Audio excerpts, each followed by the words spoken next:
going on, guys? It's CJSM Tiger Rider back with another Insta360 X3 video, and in this video we're going to basically be covering how I do a couple of groovy things that this app has, and I'll leave a comprised video of everything in the end, towards the end of the video. So first things first, you're going to press that yellow plus button in the middle of the very top of the screen. Right, so once you press that plus button, you'll end up with a cross button to get rid of the menu and go back to the main screen.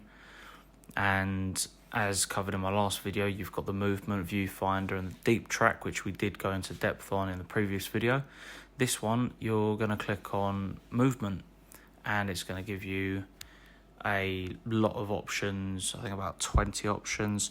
About 5 to 10 of those are mainly for motorcycle usage, and that's what I tend to use for the majority of my videos. So we'll go ahead and press that button now. So now you've done that, you are given, like I said, about 30-40 options or so. About 10 of those are really good for motorcycles.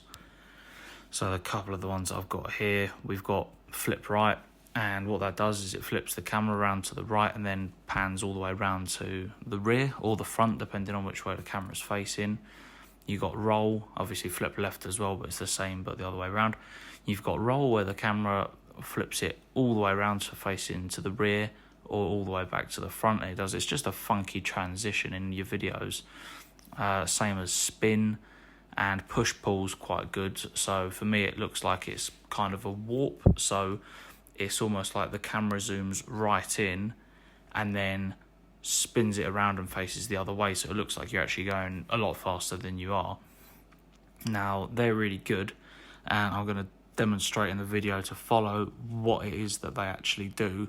And then at the end, we're going to go and have a look at trim, and that's the very end of the video. To do a trim, basically you've got the, say, a 20-something minute video, and you've got a lot of driving, sitting in stationary traffic. You might want to cut it out. So what you do is you'd select it, delete the bit you don't want, and keep the rest of it. And at the end of this video, I'll show you what I can do. So I pull up to a motorcycle bay that's full of trolleys in a Tesco's. So what I do is I pause the video, get off the bike, jump all the trolleys out of the way, and then press play. And obviously where I've edited out me moving the trolleys out of the way, it just looks like the trolleys disappear. So hopefully you enjoy that. Anyway, on with the video. So here I've deep tracked that car there at my mate's house, and there's one of the rolls that you can do.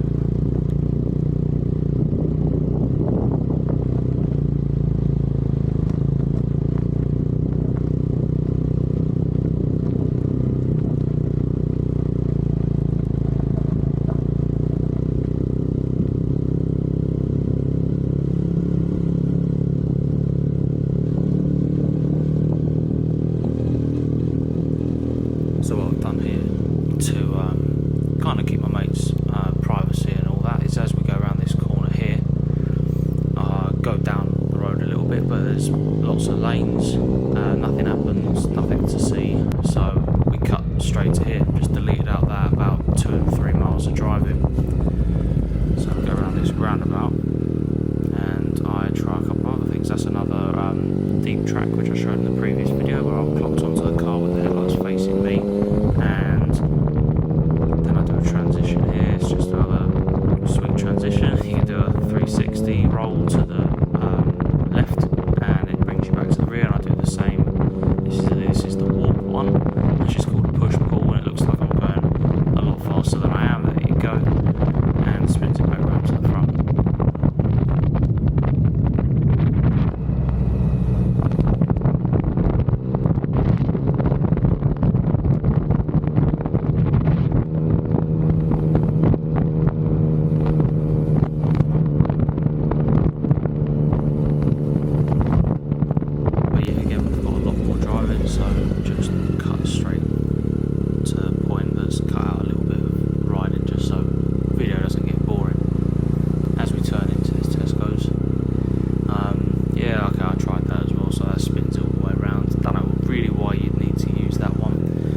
go in, it looks like the bike's leaning, and then it goes and leans the other way. That's another option that you can find there. And then what I'm doing is just proving a point here.